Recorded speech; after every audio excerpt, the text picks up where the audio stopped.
Welcome to another episode of The American Dream, a show that's unscripted, that combats negative media, commercial-free. If you get anything out of today's show, it's about dreaming big. Let's start the show right now. We do it in the spirit of going against the grain of the negative media, giving inspiring information, and having people walk away from our show with something of value. You're seeing a disruption in both the real estate and the mortgage space. A lot of people are just not willing to put in the work. What video does is that it demands an emotional response. You know what I love about this show? It's totally unscripted.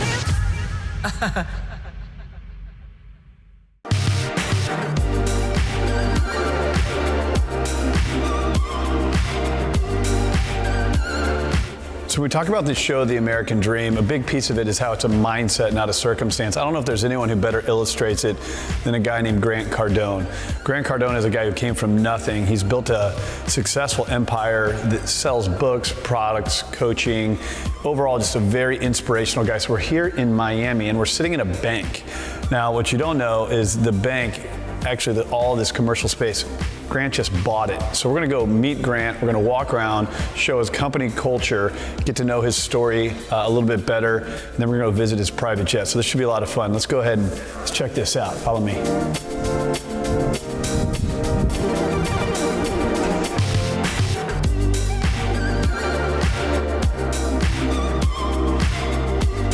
So let me bring you back here, Craig. Okay. So this is our e-commerce right here. We'll do about maybe 40 this year. Snap a few shots and everything. And so, hey, Ryan Secco, how you doing?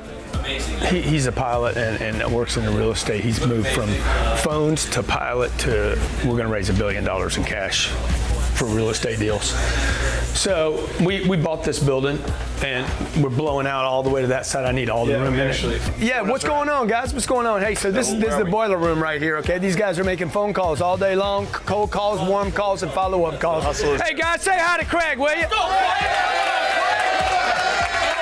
That's how we roll, dog. That's how we roll. Hey, let me get 2 claps to the Ric Flair.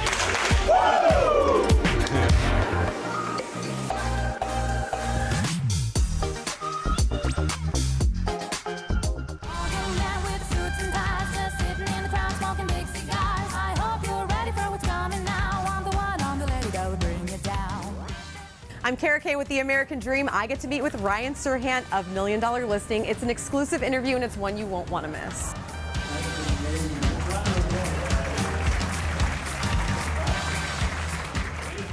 Are you ready to cheers to your book and all your success? Sure. Okay. Are we drinking this? Yeah, I mean, Are we chugging I know it? nothing about wine.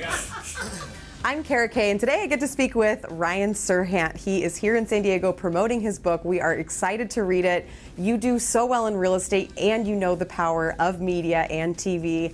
Thank you again for being here with us. Thanks for having me. Of course. With the wine in the wine room. It couldn't be classier, in my opinion. I know, this is very classy. I should have worn a tie. So I know that you know the importance of TV and media. How important do you think that is in real estate today?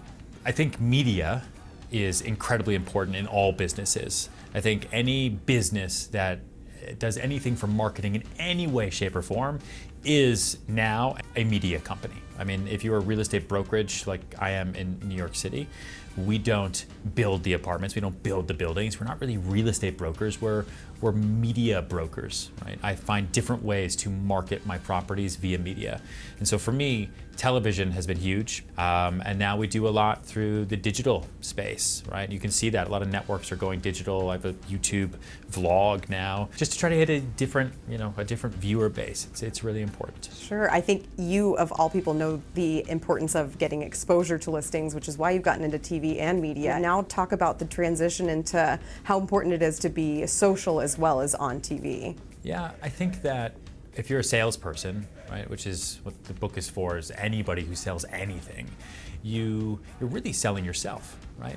You're creating a relationship. You sometimes have to talk about the product. Sometimes you have to go into the price. Sometimes you have to go into the features. You need to have all that information, but that's what you need to do. That's the job, right? Everything else, especially through social media, especially through different forms of media, is building that relationship passively, right? This, you and I talking right now, is an active communication, building a relationship. But I can hit so many more people through social, through YouTube, through LinkedIn articles. People talk about passive income all the time. For salespeople and for a lot of people in our generation, kind of the gig generation, we have passive relationships, our passive income, because those will turn into other sources of work for us down the line, and we just don't even know what they are. If you are talking to a realtor who really wants to make it tomorrow and in the future, what advice would you give them? I am always blown away when I meet new salespeople, especially real estate agents, who post on Instagram once a month, who aren't doing anything on YouTube or on Facebook or on Twitter, and they say, well, that's not really me. Well, then the job isn't really you. Thank you for watching. Link, subscribe, you know what to do. Oh. Like and subscribe. Oh. Not like and subscribe. You can't sit there and complain about not having business or sit there and complain about how the market's so tough if you're not actively doing things that are under your control. And what's under your control is putting out media. There's so many different places to absorb content these days, and so many real places to hit real people, to target them directly in your neighborhood, on your block, like that age group. It's all about consistency too, right? It's a really, really important word, and it takes a long time. Like for me, it took me 3 years before I stopped thinking about quitting real estate every day. It was tough. And same thing for social media and all forms of media. Like, you have to be consistent with what you put out there all the time, and that way people know what to look for. Now, what do you guys think as a team? What does the American dream, I guess, mean to you in your office? It's freedom of choice to be able to own a home if you want, or rent a home if you want, or to be able to have this job or this opportunity or that opportunity without repercussion other than your own expectations and your own stress that you put on yourself. I really do think that everybody has that thing in their stomach that is trying to get them to that next level in their life that they actually can take control of, but not everybody wants it. And that's the one thing I can't teach. Like, I can teach a lot in the book about how to find what your motivation is, how to find what's going to wake you up every day, how to find what's going to help you make a little bit of extra money every single month, but I can't teach you to want more for yourself. You have to want that on your own. So we're cheersing to the American dream? Yes. Okay, let's do that again. Okay. So it's like 3 out. Okay, Cheers. cheers. All right. To the American dream.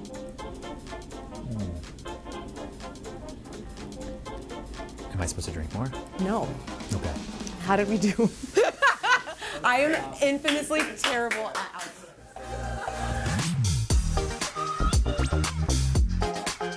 No, I'm a real dude, and So where are we? What is this here? this is the e-commerce department. So we do about 40 million out of here. Okay, so you do. Everything: Facebook, Instagram, webinars. What is the product line? So the Coaching. the product line's everything from 10x hat, $20, cufflinks, to $80,000 program right here. So this is educational. This is what I started with. I was basically educating sales organizations, big companies like from banks to car dealers, car manufacturers, on how to handle a customer differently. So he's doing a video Skype conference call. Let's go back and see. Hey guys, how's it going, guys? They can hear you. Hey, you guys are awesome, man. I got my little glow on. How do I look? You're looking good. Look amazing. Dave's got a little light filter here. For that. Hey, really appreciate you guys. William, Jason, Elliot, Amanda, Lauren, thank you guys for being here. Thank you for being a customer. Anything we can do to help you guys, let us know, all right? Okay, thank you. So that's how we support our customers through Skype calls, Zoom, video conference. What's up here? This is a stat board. Okay, this is Jeremy's made 110 calls. George Badia's got 2 minutes and 44 seconds, 2 hours and 44 minutes of talk time already. You guys need anything? Let us know in between. Corey Gill, I don't know where Corey Gill, where you at, Corey Gill? 2 appointments set, man? Did you set them both? Your mom and your uncle. I'm not doing the power. Come on, man, come on.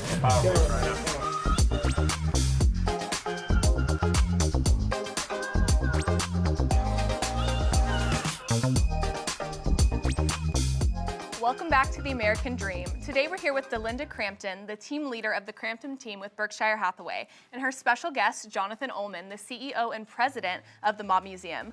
Hi, Delinda and Jonathan. Thank you so much for being with us today. Hello, great to see you. Thank you so much. Wonderful. So, Delinda, I hear that there's been a lot of development going on in downtown Las Vegas.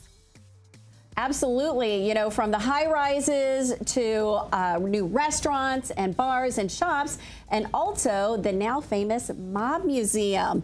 And with me, I do have Jonathan. And Jonathan, how do you see that the Mob Museum has contributed to the changes that have been experienced downtown? So the Mob Museum opened in 2012. And certainly over the past 6.5 years, downtown has really come alive. It's, you know, really the kind of historic and nostalgic and organic center of Las Vegas. With the Mob Museum occupying former U.S. Post Office and Federal Courthouse, it's an incredible building that was first placed in service in 1933. So it's, by Las Vegas standards, a very old building. And it's just a beautiful physical landmark in downtown, a couple blocks off of Fremont Street.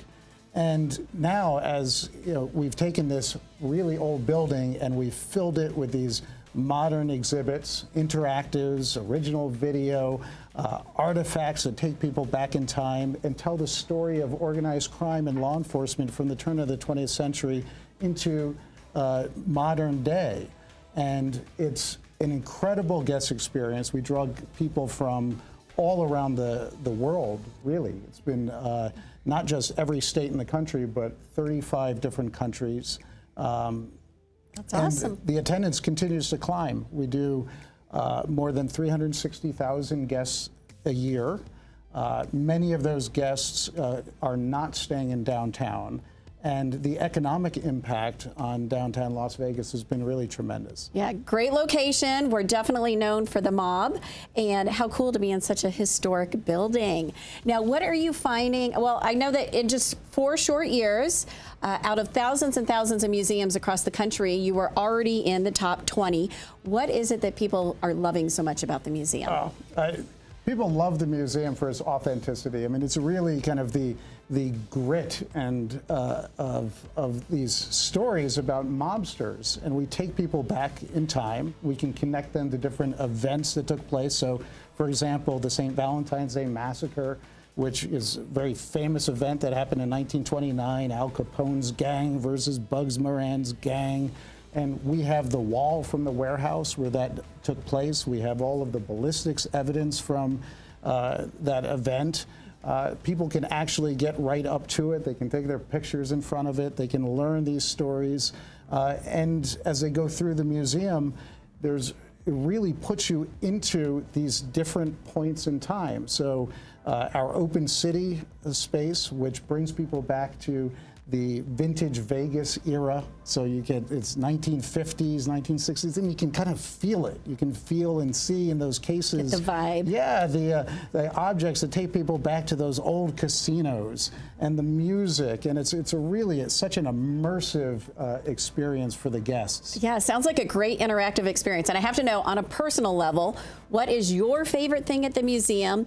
And then on another note, what do you feel like is the biggest bragging rights that the museum has when it comes to some special artifact or whatever? Oh my gosh. I mean, there's so many exhibits that I love in the museum, but it's got to be things like our wiretaps, where you can go up to these interactives and you can listen to real wire recordings of mobsters that were used as evidence as That's so cool. to prosecute these mobsters, or step inside the historic courtroom where so many important moments took place in the history of organized crime. And it's a courtroom that's just it's so regal and beautiful, and it's the program there takes you back and tells the story of the Kefauver Committee meetings.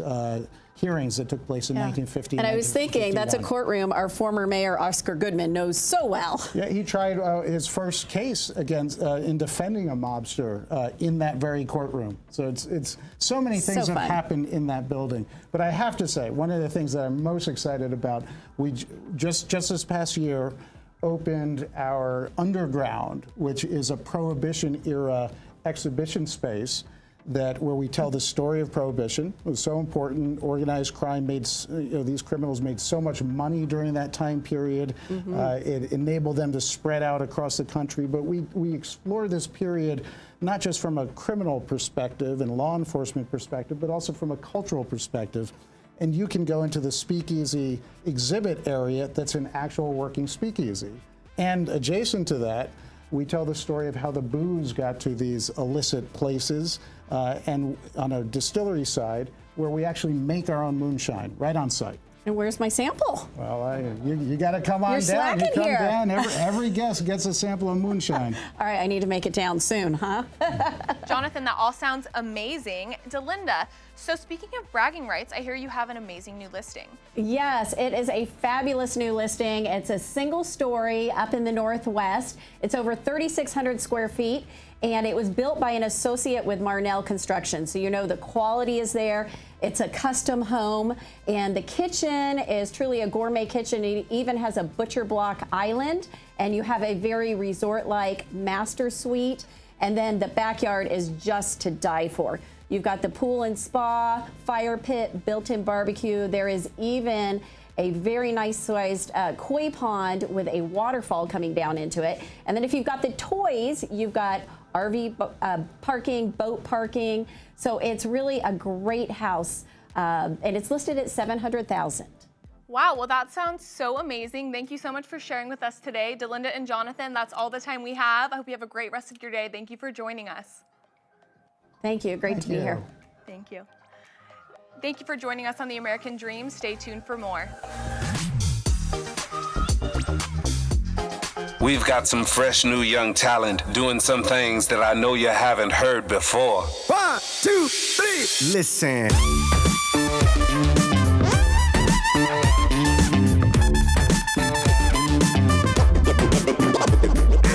What I love about you, Grant, is that there's a lot of people out there right now, and they're preaching bullshit, right? There's a lot of snake oil salesmen that live online now, and I've followed you, gotten to know you. You really live what you talk about. I mean, 10X isn't just some brand. Like, you're actually someone who invests time, energy, and capital into growth. Where does that inspiration come from? Because it's definitely real, man. In the beginning years of me being an entrepreneur, I didn't spend any money. I didn't have any employees. I had a half of an employee. I worked out of my office. I did everything on the cheap.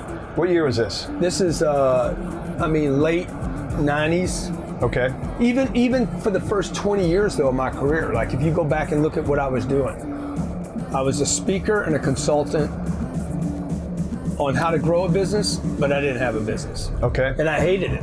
Yeah. Because every time I'm talking to a guy about growing a business, when I went back to my hotel that night, I was just selling time. Sure. I was the guy you were describing. Why do you feel so much more confident today? I got 115 employees that 30 of them probably will become millionaires.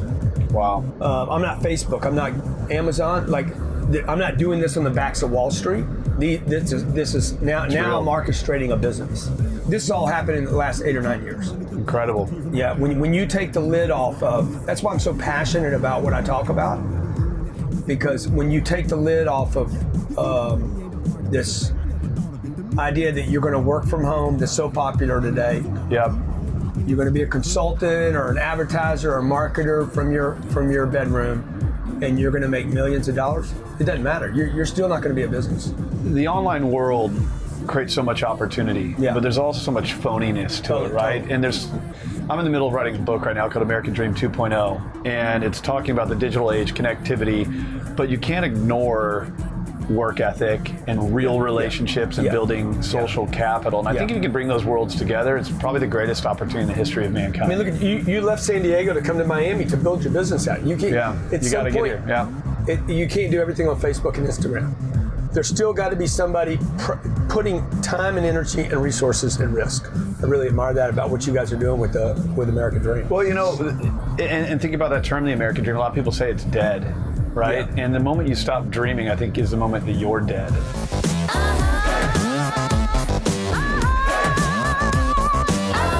Tell us what's next for you. So you got a big event coming up, but give us 3, 5, 10 years. Where do you think you go from here? I have a company that I think I can take to $10 billion. my goal is to build the biggest real estate company, privately held real estate company in the country. So you're still inspired, still hustling. Yeah, still excited. We just, just released a book. It was the best release of any book I've ever done by 10 times. Wow.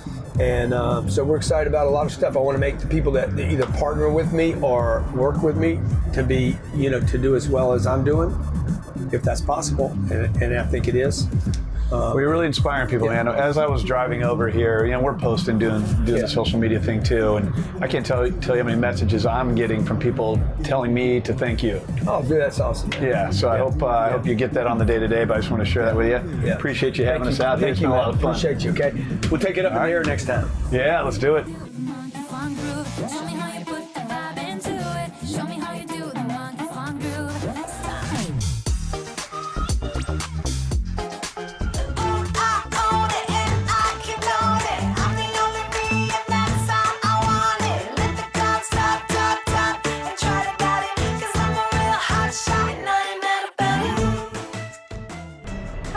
Hali Gillin of Hali's Angels, the Hali Gillin group with Keller Williams, Southern Nevada. And today we're going on an adventure.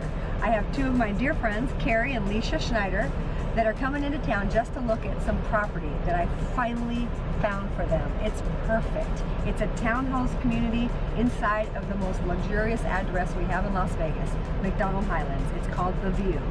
And I think it's the perfect fit for their jet-setter lifestyle. They can live anywhere in the world they want to, so why not Las Vegas, right? I'm gonna stop and get them some juice from the Juice Standard, my favorite juice bar.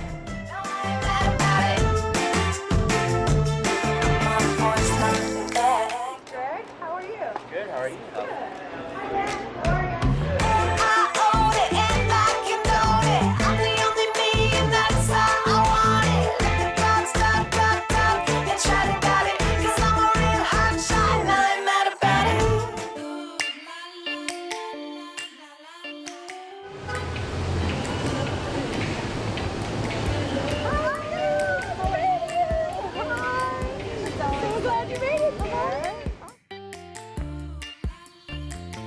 So I stopped at the Juice Standard, you guys, so we don't have to worry about eating. I got some juices, I love this for standard. So I got you my favorite, and I think what's going to be your favorite. For you, Kari, definitely wanted you to have a happy. I've been telling you about this forever, but I know you're allergic, Leash, so I got you a royal, because I don't want you getting all itchy on me. And all my colors and paints, all my lines and my shapes, every move that I make. So you guys, I have two places lined up for you to see. One is a one-story with 2 masters, and the other is a tri-level with an elevator with 2 masters. Ooh, an elevator. Oh, just the way I like it, yeah. And when the day starts and freedom comes knocking, don't need nobody watching. You know I do it for me. I am working for. Thank you. Hello, girls. Hello, Hali. Destiny, you remember Kari and Lisha? Hi, how are you? And this is Stephanie. Hi, nice to see you. So I got brochures for them? Yeah, here you go. Thank you. Nothing like angels. Go ahead. Thank you. All right, let's go see this place. Super excited.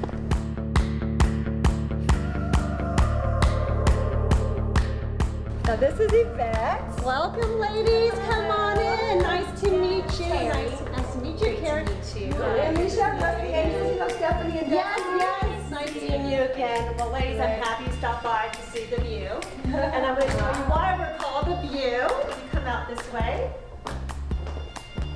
Right now, we're on Residence 1, 2021 square feet. And here it is. Take a look at the view, girls. Wow.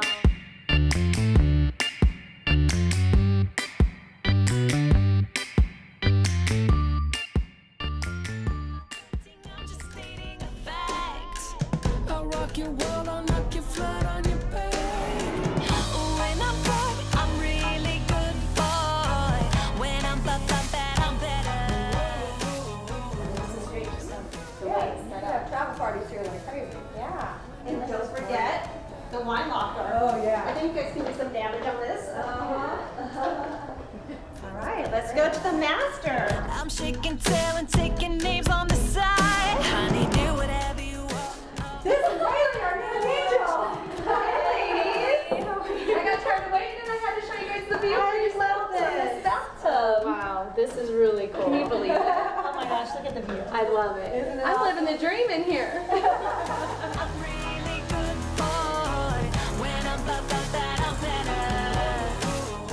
This is an unbelievable second master suite. Oh, wow. Closet. You guys can take turns with the bigger closet. Yeah, we'll switch. Every other year we'll switch. You wear the same size and you wear the same type of clothes, so you can just stock it up. Isn't it nice? Yeah.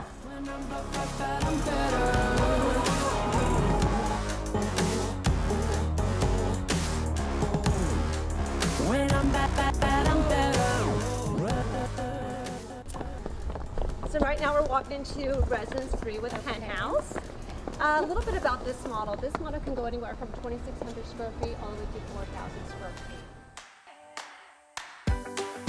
It's a good day to have a good day. So tighten up your laces and be So this home won Model Home of the Year. And you can see why. Look at how safe.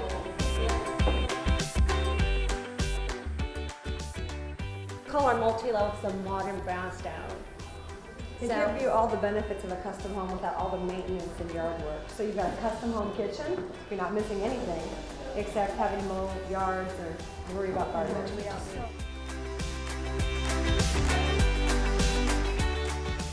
So this is a Control 4. It's a smart house. You run everything through this pad and also on your cell phone too, which is great. So you're coming from the airport, put your lights on, you have cameras, you can see what's going on. Can they heat the jacuzzi from their cell phone? Absolutely. We'll make that happen. You did great. Hanging it down.